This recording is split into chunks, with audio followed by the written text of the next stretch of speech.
selesai. Bicara pada Ibu Guru. Assalamualaikum warahmatullahi wabarakatuh. Waalaikumsalam warahmatullahi wabarakatuh. Oke, langsung dulu ya. Apakah hari ini ada yang tidak masuk? Semua ya. Baik. Bagaimana kabar kalian semuanya hari ini? Baik? Baik ya. Alhamdulillah kalau baik. Kita akan mulai pelajarannya hari ini. Jadi sebelum kita mulai pelajarannya hari ini seperti yang sudah Ibu sampaikan ya, kalau hari ini kita akan belajar masih dengan teks deskripsi. Informasi secara secara lisan ya. Jadi minggu lalu kalian juga sudah paham materinya. Sekarang kita belajar tentang teks deskripsi, yaitu membuat teks deskripsi sederhana ya.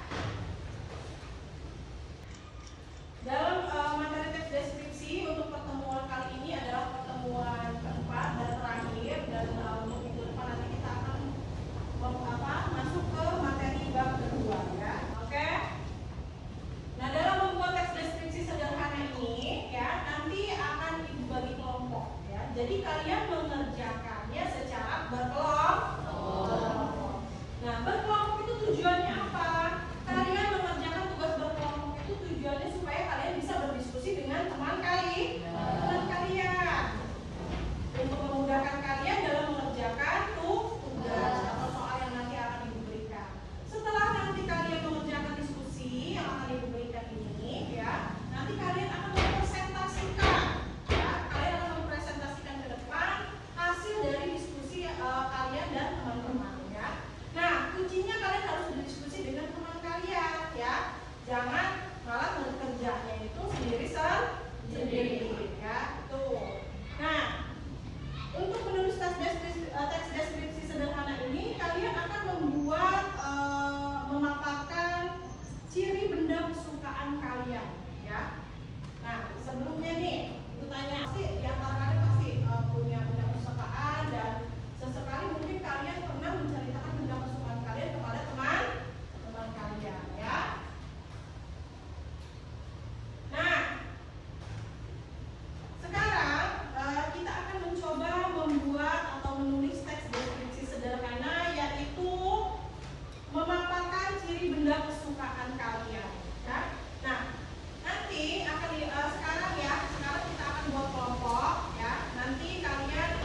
hitam dengan 2 garis abu-abu di samping ini adalah favorit saya. Terbuat dari bahan kulit sintetis. Jadi benda kesukaannya untuk kelompok 1 yang dideskripsikan atau yang didiskusikan itu tentang sepatu. Ya, kasih tepuk tangan dulu. Oke, hasilnya bagus. Oke, untuk selanjutnya kelompok 2. Siapa yang maju? Oke, Tiara, silakan maju ke depan. Silakan kelompok yang lain untuk menyimak dan menilai ya. Saya punya warnanya cerah dan menarik perhatian. Ukurannya tidak terlalu besar, barang-barang yang bisa menyebabkan isi dari kain. Tas ini terbuat. Oke, jadi teks deskripsinya adalah tas kesukaan. Oke, tepuk tangan dulu untuk kelompok 2. Oke, jadi kelompok 1 sampai dengan kelompok 3 semuanya sudah maju ke depan dan semuanya juga sudah sangat bagus membuat teks deskripsi tentang benda kesukaan. Boleh kasih tepuk tangan untuk kita semua. Oke, sampai sini semuanya sudah paham ya mengenai tentang materi teks deskripsi. Kita sudah belajar teks deskripsi, sudah belajar pertemuan. Ya, Ibu harapkan semoga kalian paham tentang apa itu teks deskripsi ya. Nah, oke, ada yang ingin ditanyakan? Ya, Pia, silakan. Oh, berarti untuk pertemuan minggu depan kita sudah masuk di bab 2. Nanti kita akan belajar teks naratif atau belajar ada juga puisi rakyat ya. Nanti akan dijelaskan di pertemuan minggu depan ya. Nah, sampai sini masih ada yang ingin ditanyakan lagi nggak? Kalau nggak ada ya, ibu kita nanti kita akan membuat kesimpulan. Apakah dari kalian ada yang bisa membuat kesimpulan? Ada 2, Laila sama Juli. Oke, coba ibu kasih kesempatan untuk Laila dulu ya, Juli ya. Silakan, Laila. Kita dapat membuat teks deskripsi sederhana tentang benda kesukaan secara terperinci dan sejelas mungkin. Ya, oke. Jadi kesimpulannya kalian semua sudah dapat membuat teks deskripsi sederhana dengan sejelas mungkin, secara terperinci, secara sejelas mungkin. Jadi menurut ibu kalian sudah paham dalam bab teks deskripsi ini ya. Jadi kalian juga sudah bisa membuat teks deskripsi yang secara berkelompok ya. Jadi kalian belajar untuk menghargai orang lain karena apa? Kalian juga bisa menerima pendapat dari orang lain. Kalian berdiskusi, membuat sebuah teks deskripsi yang sederhana dan menurut ibu itu sangat bagus ya. Nah, tentang benda kesukaan itu. Nah, untuk pertemuan minggu depan kita sudah masuk di bab 2 ya. Untuk pertemuan minggu depan itu kita masuk di bab 2 dengan bab berkelana di dunia imajinasi ya. Jadi ibu harap pertemuan minggu depan kita juga bisa dapat berjumpa lagi ya. Kita belajar seperti ini ya. Paham semua ya untuk pelajaran kali ini ya. Ya. Oke, kalau misalkan paham dari materi hari ini, kita akan bertemu lagi di minggu depan. Dan Ibu akhiri ya, sampai sini saja materi kali ini. Nanti LKPD-nya tolong disusun ya, semuanya. Ya, yang tadi yang sudah dibacakan, dipresentasikan nanti disusun dijadikan satu, nanti akan Ibu nilai ya. Oke, Ibu akhiri. Assalamualaikum warahmatullahi wabarakatuh.